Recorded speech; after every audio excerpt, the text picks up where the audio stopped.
I'm Rob. I'm 44 from the Leicestershire area. I got diagnosed with I can't pronounce the word, Meningioma, back in June. It happened overnight. I went to bed for a snooze in the evening.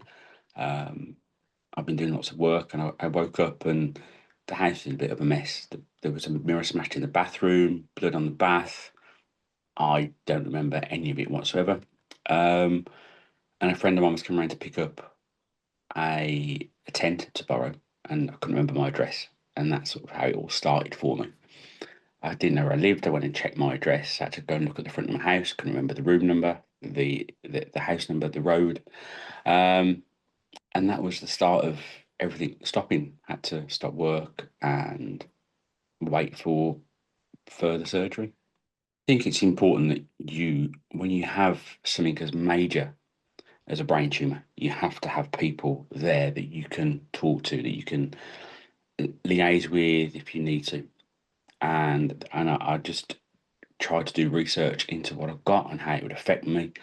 And you came up, and it was important to get in touch. And I thought the fact that you can share your story about how you know, found out you got a tumor and what was needed for you is really important. I couldn't find anything when I first started, so that's really important that you contribute if you can.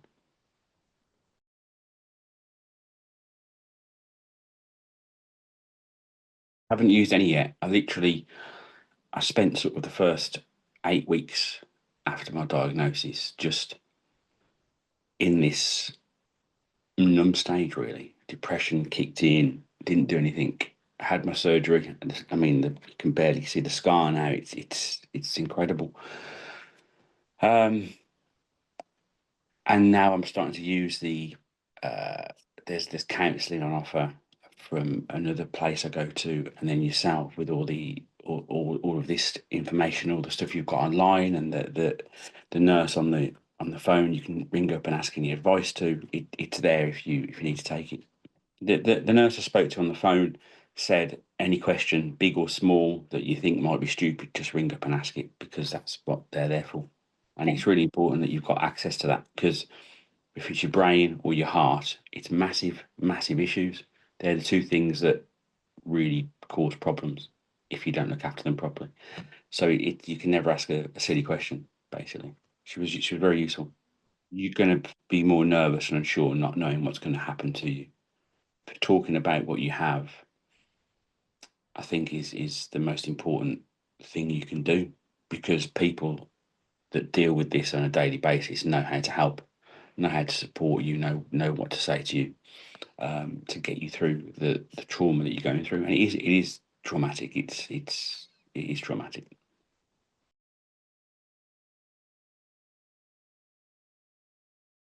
Absolutely. I've got things planned as soon as I'm well enough to put into place to raise money for this. I've got things in mind as soon as I'm well enough to do it.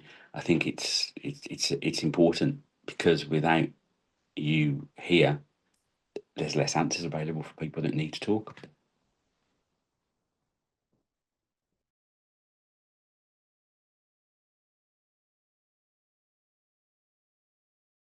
I had wrong information that I've got tumours elsewhere and that my brain tumour was a secondary form of cancer before they'd even found it all out, which I knew wasn't correct. I've got Crohn's disease as well, so the issues in my bowel I had a feeling would be Crohn's disease related. So I wasn't too concerned, but that obviously you kind of have this feeling that you've got secondary cancer in your brain. My tumour wasn't cancerous; it was grade 1, which was incredible. Um,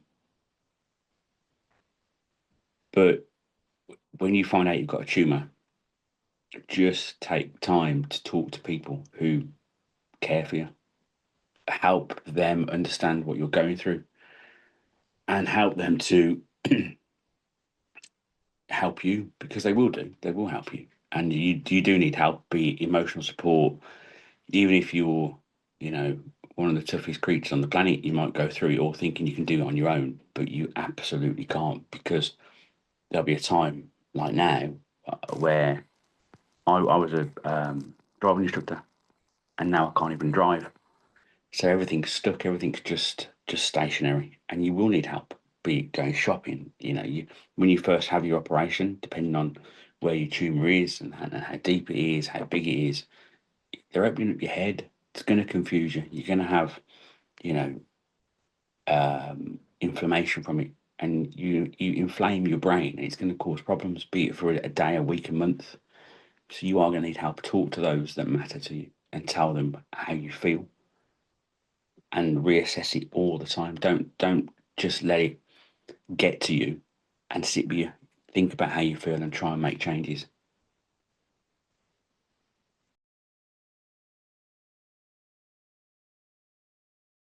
Well, yeah. So, like, literally, my life was busy.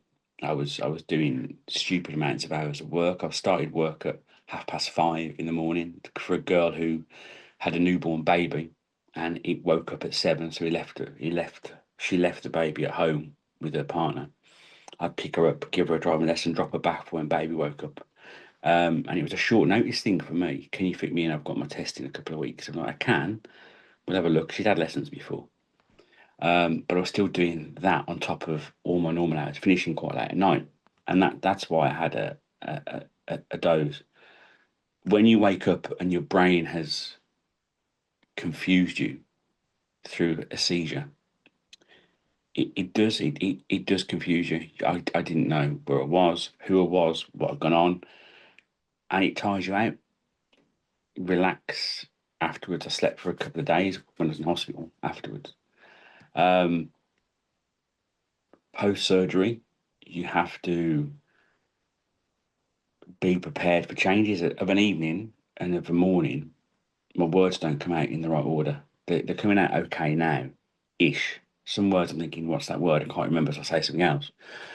But it does change who you are as a person. It changes how you do things. It changes the way you look at things. You can't be who you used to be until you're 100% better. And that's providing that you get 100% better. You know, it there's options out there through the neurosurgery and through yourselves to get support and help, and jump on board and give back, because people need to know answers to questions they might not even thought of, if that makes sense. It's important.